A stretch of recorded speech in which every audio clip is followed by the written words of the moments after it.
My name is Eleanor Reed, and for most of my 72 years, I believed that a quiet life was a good life. I was born and raised in the rolling, green hills of the Midwest, in a time when a woman's worth was often measured by the quality of her home and the happiness of her family.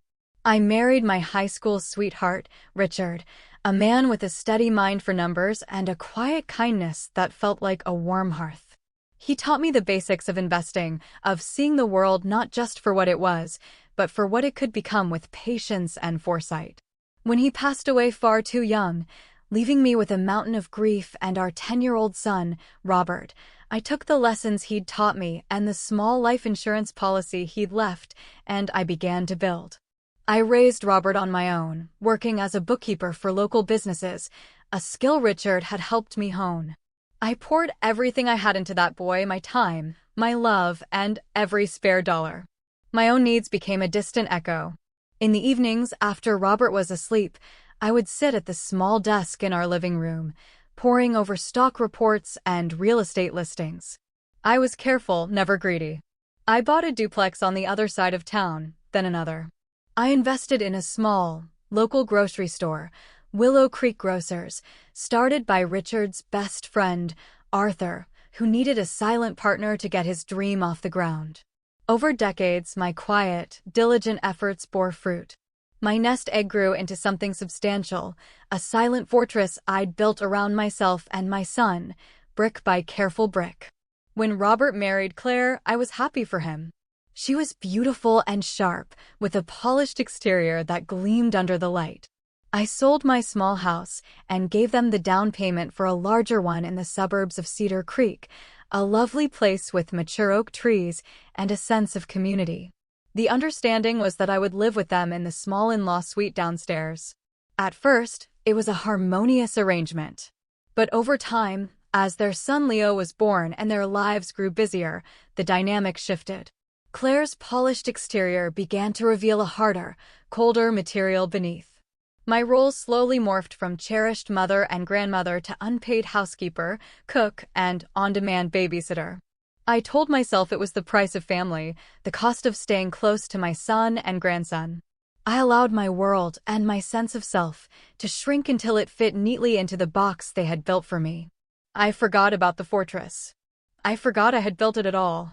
This slow erosion of self came to a head on a crisp Tuesday morning. I should have sensed something was amiss when Claire insisted I join her and Robert for the weekly grocery run. She rarely invited me on their outings, preferring I stay home to handle household chores. But there she was, her voice tinged with an unfamiliar sweetness that set my teeth on edge. "Come on, Eleanor," she'd called from the hallway, her designer handbag already slung over her arm. "You've been cooped up in the house all week. Some fresh air will do you good." Robert, my son, was already in the driver's seat of their gleaming SUV, scrolling through his phone. He offered a distracted smile as I climbed into the back, my joints protesting the movement. Leo, my 12-year-old grandson, was plugged into his headphones, lost in a world of his own. The drive to Willow Creek Grocers was filled with Claire's chatter about a new spa she wanted to try and Robert's complaints about a project at his firm.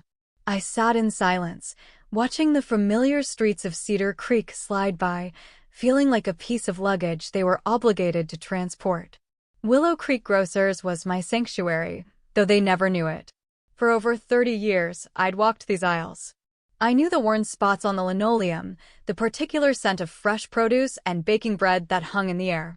I knew the employees by name, had watched some of them grow from teenage baggers into department managers. Arthur, the owner, always greeted me with a warm hug and a genuine inquiry about my well-being.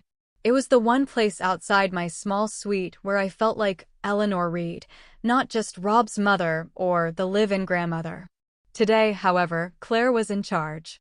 She pushed the cart with a fierce efficiency, her perfectly manicured nails tapping impatiently on the handle if I paused too long to look at something. She had her list, and my presence was merely an accessory to her pre-planned errand. I trailed behind them, a silent shadow in my comfortable but dated cardigan. The checkout line was long, and Claire's patience was visibly fraying. When we finally reached the front, a young man named Tom was at the register. He was a bright kid, working his way through college, with kind eyes and a smile that always seemed genuine. "Good morning, Mrs. Reed," he said, his smile widening when he saw me. "It's good to see you. How have you been?" Before I could form a reply, before I could return his simple, human kindness, Claire stepped forward, placing herself directly between us. She leaned toward him, her voice a low, sharp blade. "That old woman is the maid," she said, not even glancing in my direction. "Don't talk to her." The words didn't register at first. They floated in the air for a moment, nonsensical and absurd. The maid? Then they landed, a physical blow that knocked the air from my lungs. A hot, prickling shame washed over my face. I saw Tom's smile falter, his friendly expression dissolving into a mask of confusion and discomfort. He looked from Claire's smug face to my stunned silence, a silent apology in his eyes. But what came next was worse. It was a sound that shattered something deep inside me, something I didn't even know was still fragile enough to break. Robert laughed. It wasn't a small chuckle of embarrassment. It was a full, unrestrained laugh, as if Claire had just delivered the cleverest punchline in the world. And then, a moment later, Leo, my sweet grandson, pulled off his headphones and joined in, his young voice a high-pitched echo of his father's cruel amusement. "Yeah," Leo giggled, parroting a sentiment he had clearly heard at home. "Grandma's basically our servant." The world narrowed to the space I occupied. The friendly hum of the grocery store, the beeping of scanners, the rustle of bags, it all faded into a dull roar. I stood frozen, my hands gripping the worn leather strap of my purse so tightly my knuckles ached. Other shoppers in line were staring. Some looked away, embarrassed. A few seemed grimly amused. Tom, the young cashier, looked down at his scanner, his face now a careful, professional blank. He addressed all his remaining questions to Claire, his tone clipped and cool. I had been rendered invisible. As we walked back to the car, Claire tucked her arm through Robert's, chattering about their dinner plans. Leo skipped ahead.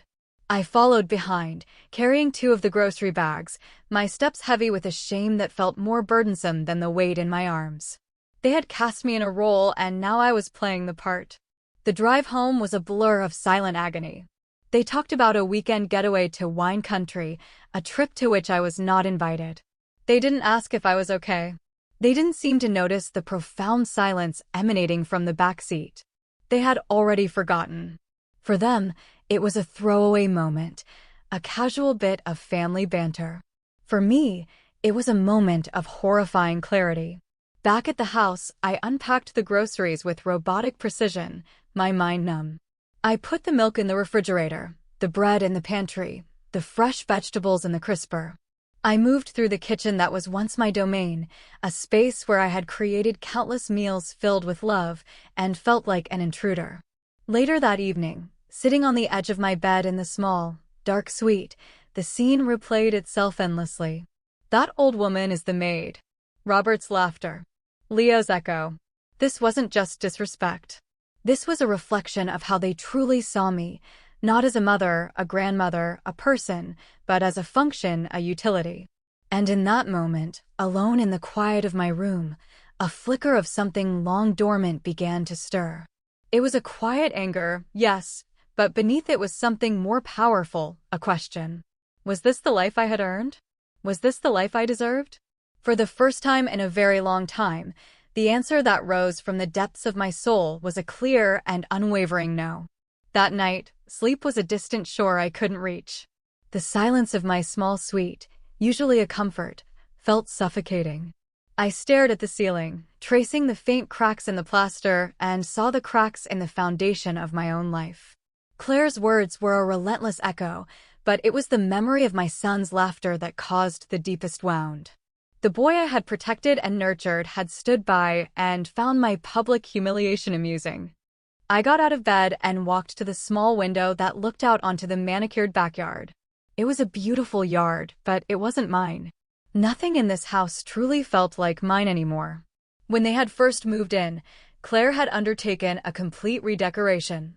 My familiar, comfortable furniture was deemed dated and cluttered and was relegated to the basement or given away. My cookbooks were replaced with hers, my photos tucked away in albums to make room for their own. She had systematically erased me from the home I had helped them buy. I looked at my reflection in the dark glass, a woman with silver hair pulled back in a simple bun, wearing a plain nightgown. I saw the slump in my shoulders, the weariness in my eyes. I looked like the part they had assigned me. I looked like the help. But I remembered another woman. A younger Eleanor, standing in her own kitchen, the air thick with the sweet scent of simmering strawberries and pectin.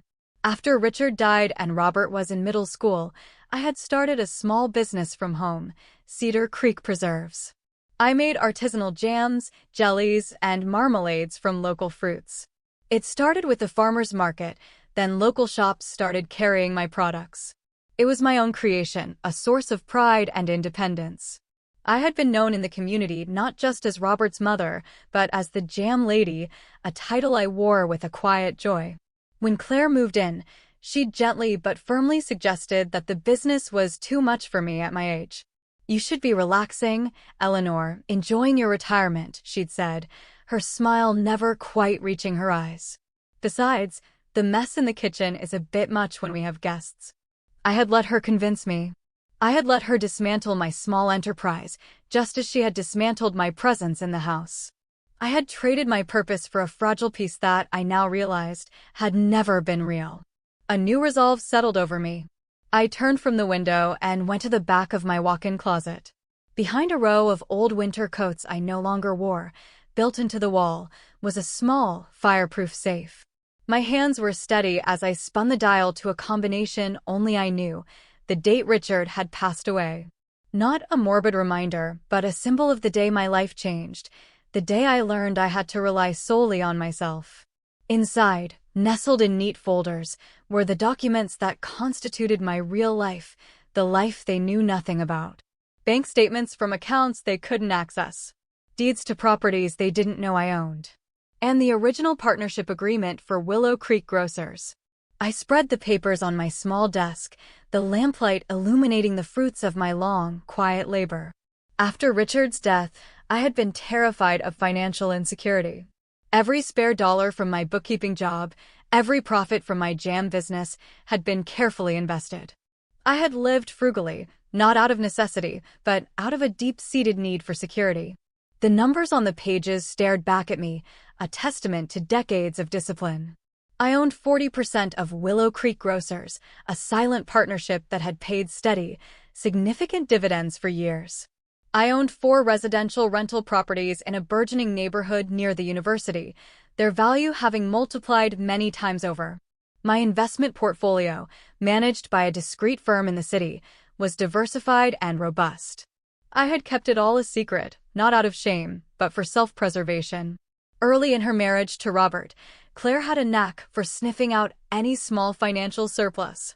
A modest Christmas bonus I'd received one year became the source of a month-long campaign for me to contribute to their family vacation. When I once mentioned a certificate of deposit that was maturing, she immediately produced a brochure for a private school for Leo that was an investment in his future. I learned quickly that any visible sign of financial independence was seen not as a resource for my own security, but as a resource for them to exploit. So, I had created a narrative of dependence. I allowed them to believe I had only my modest social security check, that I was reliant on their generosity for my very survival. It was easier. It kept the peace. But as I sat there, surrounded by the proof of my own competence and foresight, I saw that the peace I'd bought had come at the cost of my dignity. The woman who had built this quiet empire was not the feeble, invisible creature they saw. She was shrewd, capable, and strong. She deserved a seat at the head of the table, not a cot in the basement. I carefully placed the documents back in the safe, but I didn't lock it. Tomorrow, I would begin a different kind of work. I would not be making beds or scrubbing floors. I would be making phone calls. I would be visiting offices. I would be reintroducing myself to the one person I had neglected for far too long, Eleanor Reed. The tired, defeated woman in the mirror was a character I had been playing. The performance, I decided, was over. A week after the incident at the grocery store, I was watering the potted geraniums on the back patio when I heard Claire's voice, punctuated by her sharp, artificial laugh, drifting from the open living room window. She was hosting her monthly book club, which was less about books and more about wine and gossip. My role during these events was to be invisible, to remain in my suite or find an excuse to be out of the house. I was about to retreat when I heard my own name. I froze, my hand still holding the watering can. Honestly, I don't know how much more I can take, Claire was saying to her friends. She's just always there, shuffling around. It's like living with a ghost who leaves dirty dishes. A woman I recognized as Sandra, one of her newer friends, replied, "Can't you just put her in a home? There are some lovely places out by the lake." Claire let out a long, theatrical sigh. "Oh, believe me, I've researched all of them. But Rob gets all sentimental. She's my mother, Claire, we can't just abandon her. He has no idea what a burden she is. It's easy for him to be noble when he's at the office all day." My legs felt unsteady. I set the watering can down on the flagstone, my hand trembling slightly, and pressed myself into the alcove by the back door, hidden from view, but able to hear every poisonous word. "Besides," Claire continued, her voice dropping to a conspiratorial whisper, "we're waiting. You know, for the inevitable. It would be foolish to move her out now and potentially miss out on whatever little nest egg she might have squirreled away. Rob thinks there's a life insurance policy. It can't be much, but every little bit helps with Leo's college fund. How much longer could it be, really?" Sandra asked with chilling pragmatism. She looks so frail. "That's the frustrating part," Claire lamented. "She's as healthy as a horse, annoyingly so. Could linger for another decade. Meanwhile, I'm stuck playing nursemaid and cook to a woman who contributes absolutely nothing." Contributes nothing. The word struck me with the force of a physical slap. All the meals I'd cooked, the floors I'd scrubbed, the thousands of hours I'd spent caring for their son, the peace I had so painstakingly maintained, in her eyes, it all amounted to nothing. They weren't caring for me out of love or duty. They were enduring my presence as a long, tedious investment, waiting for the day they could cash in on my death. I slipped away from the door and went back to my suite, my heart a cold, heavy stone in my chest. The casual cruelty, the cold calculation, it was worse than I could have imagined. They were not just dismissive, they were predatory. Later that evening, after the book club had departed, the family sat down to the dinner I had prepared, a pot roast, slow-cooked for hours, just the way Robert had always loved it. He ate while scrolling through his phone, barely looking up. Claire pushed the food around her plate, a frown etched on her face. "This is a bit dry, Eleanor," she commented without making eye contact. "You should use a different cut of meat next time." I said nothing. The roast was perfectly tender, but the comment wasn't about the food. It was a reassertion of her dominance, a reminder of my place. As I cleared the plates, Robert finally addressed me directly. "Mom, Claire and I were talking. We're thinking of having the exterior of the house painted this spring." "That's nice, dear," I said, my voice neutral. "The thing is," Claire interjected, "we'll probably have them do some of the interior trim as well. We'll need you to clear out your room for a few days so they can get in there." It was not a question. It was a command. "Of course," I replied, my years of placating them taking over. "Great," Claire said, smiling with satisfaction. "It should only take a couple of days. You can just sleep on the sofa in the basement until they're done." The basement sofa was a lumpy, moth-eaten relic from my old house that they hadn't bothered to throw away. It was a place for storage, not for sleeping. The suggestion was one more small, deliberate humiliation. But this time, something was different. As I stood at the sink, washing the dishes, their words no longer had the power to wound me in the same way. The hurt was still there, but it was now overlaid with a cold, clear-eyed resolve. I was no longer a victim of their casual cruelty. I was an observer, gathering evidence for a case I was building in my own mind. They believed they held all the power, that my life was theirs to arrange and dictate. They had no idea that the foundation of their comfortable world was about to be shaken to its core by the very woman they considered to be nothing more than a fixture in the house.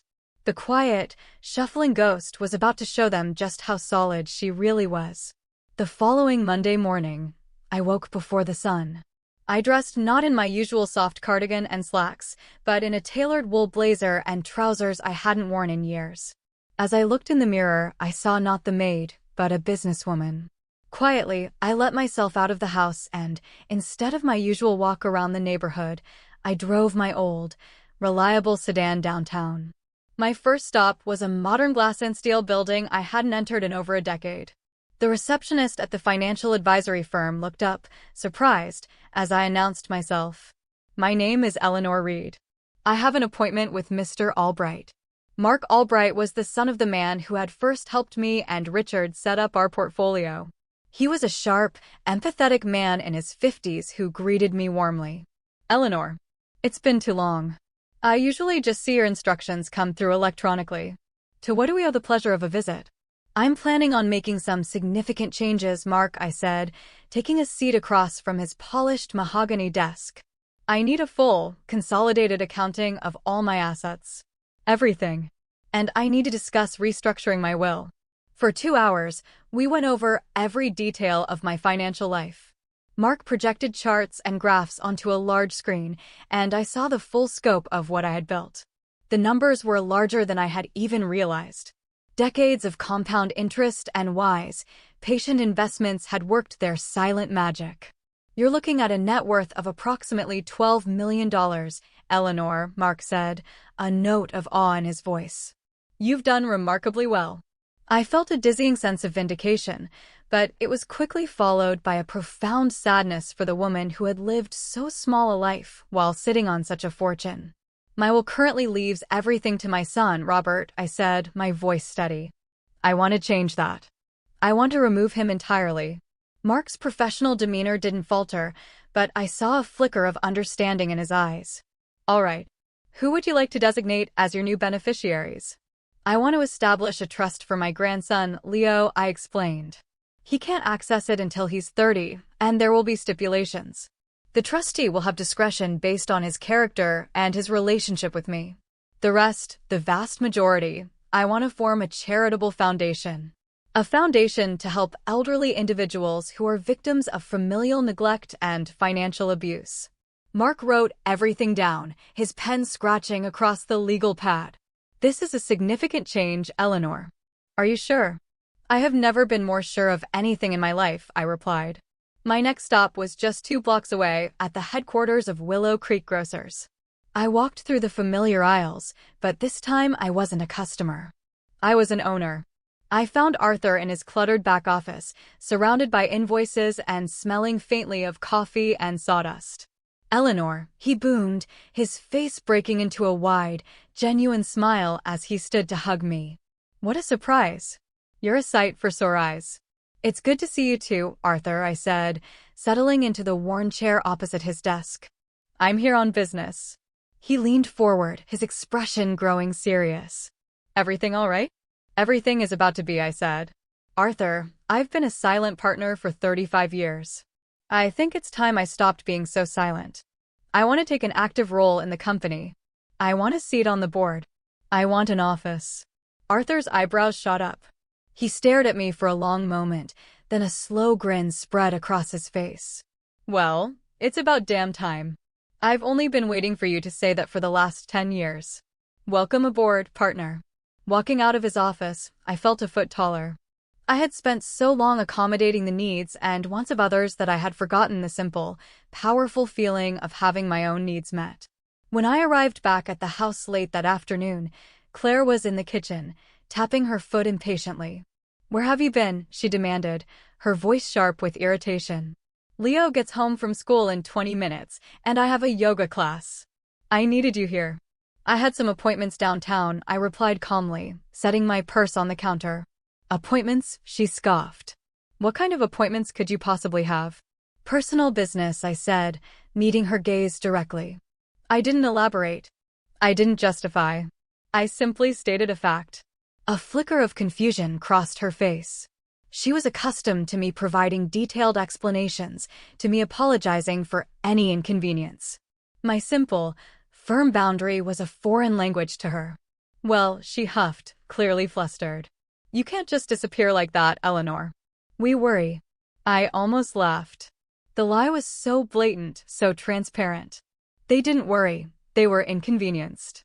I'll keep that in mind, I said, and then I walked past her and went to my room, leaving her standing alone in the kitchen, momentarily speechless. That small exchange was a turning point. It was the first time I had refused to play my assigned role, the first time I had asserted my right to a life beyond the four walls of their home. Claire didn't know it, but a tectonic shift had occurred. The ground beneath her feet was no longer stable. And I was the one causing the tremor. The following Saturday, 2 weeks after my visits downtown, the final pieces were in place. Ms. Albright had worked with remarkable speed, and all the necessary documents were drawn up, signed, and legally filed. I had chosen this day deliberately. It was a Saturday, so Robert would be home. At 10 o'clock in the morning, the doorbell rang. Claire, dressed in expensive athletic wear, sighed dramatically from the couch where she was scrolling on her tablet. "Can you get that, Eleanor?" "It's probably just a delivery." "I'll get it," I said calmly. "I'm expecting company." I opened the door to find Ms. Albright, looking professional and composed in a dark gray suit, carrying a leather briefcase. Beside her stood Arthur from Willow Creek Grocers, his presence solid and reassuring. Claire looked up from her tablet, her curiosity piqued. "Eleanor? Who are these people?" "This is my attorney, Catherine Albright," I said, stepping aside to let them in. "And this is my business partner, Arthur Mills." Robert emerged from his home office, drawn by the unfamiliar voices. He looked from Ms. Albright to Arthur, a frown of confusion on his face. "Mom? What's going on? Why don't we all sit down?" I suggested, gesturing toward the living room sofas. I remained standing, feeling a strange sense of calm descend over me. The years of quiet resentment and swallowed words were about to find their voice. Robert and Claire sat together on one sofa, a portrait of suburban privilege. I stood before them, with Ms. Albright and Arthur standing slightly behind me, like a queen with her counsel. "Robert, Claire," I began, my voice even and clear. "For the last several years, you have treated me not as a member of your family, but as an employee you don't have to pay. You have taken my love and my labor for granted, and you have subjected me to countless small and large humiliations." "Mom, what are you talking about?" Robert started, a defensive edge to his voice. "I am talking about the day at the grocery store," I said, my eyes fixed on his. "When your wife called me a maid and you laughed.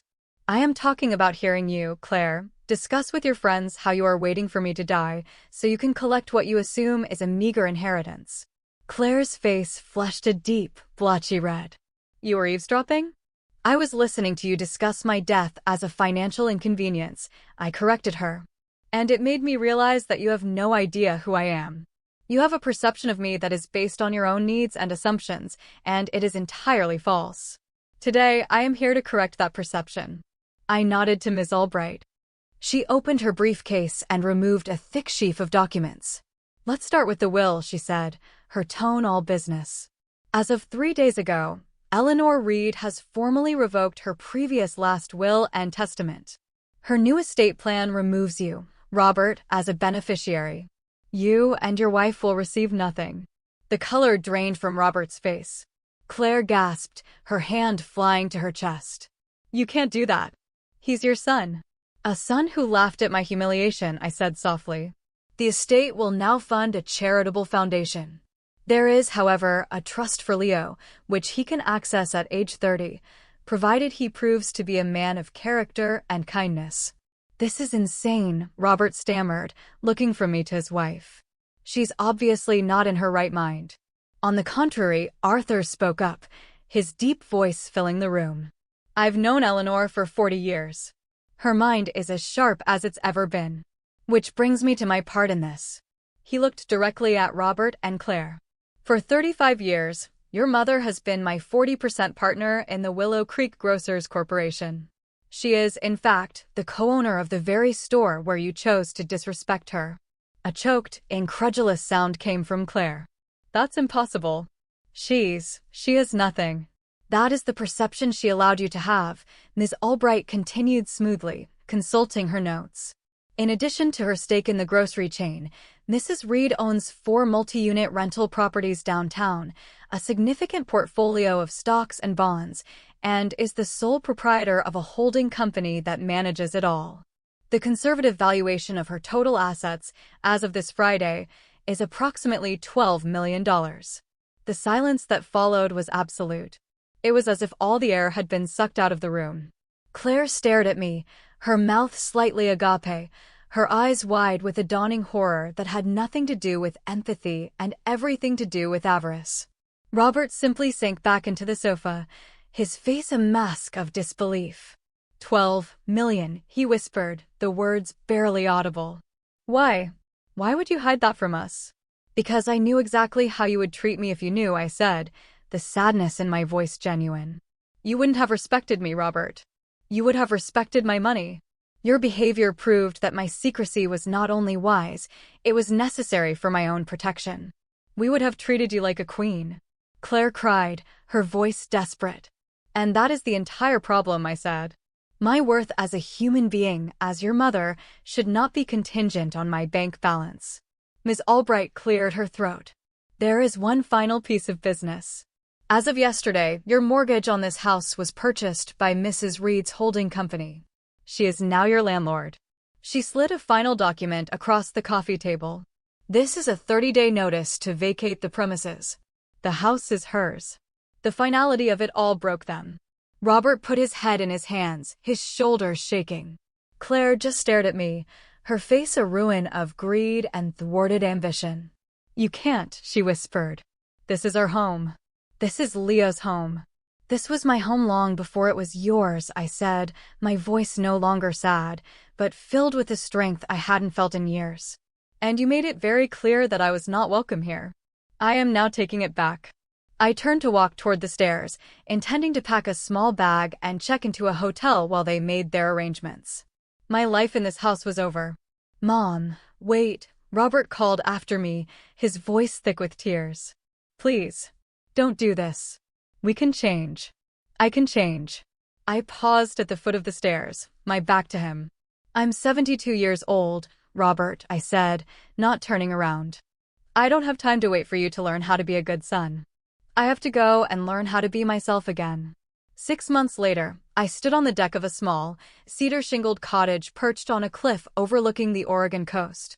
The air was crisp and salty, and the sound of the Pacific crashing against the rocks below was a constant, powerful rhythm. This was my home now. Not a suite, not a room, but a whole house that was entirely mine. The weeks after the confrontation had been a whirlwind of legal and financial activity. I had sold the house in Cedar Creek at a significant profit and used the funds to establish the first grants for my new foundation. The Reed Foundation for Elder Dignity was already helping to fund legal aid and housing programs for seniors in situations like the one I had escaped. I sold my shares in Willow Creek Grocers back to Arthur, giving him full ownership, which had always been his dream. My portfolio was now managed with a new objective, not just to grow, but to do good. My new life was quiet, but it was a vibrant, chosen quiet. I spent my mornings walking on the beach, collecting sea glass and watching the gulls. I had joined a local pottery class, and my hands, once raw from scrubbing floors, were now happily covered in clay.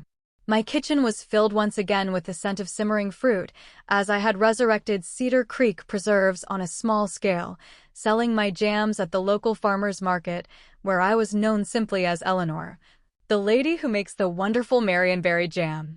The phone rang and I picked it up, smiling as I saw the caller ID. Hello, sweetheart.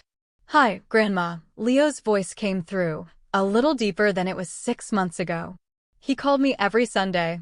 At first, the calls had been awkward, prompted by a guilty father. But over time, they had become his own. How are you? I asked. I'm okay. Dad and I are in a new apartment. It's smaller, but it's okay. There was a pause. Mom moved to California. I wasn't surprised. Robert had told me, in one of the many pleading letters I had not answered, that Claire had filed for divorce almost immediately. Their marriage, it turned out, had been built on the expectation of a future inheritance. When that disappeared, so did their foundation. Grandma, Leo said, his voice hesitant. I just wanted to say, I'm really sorry.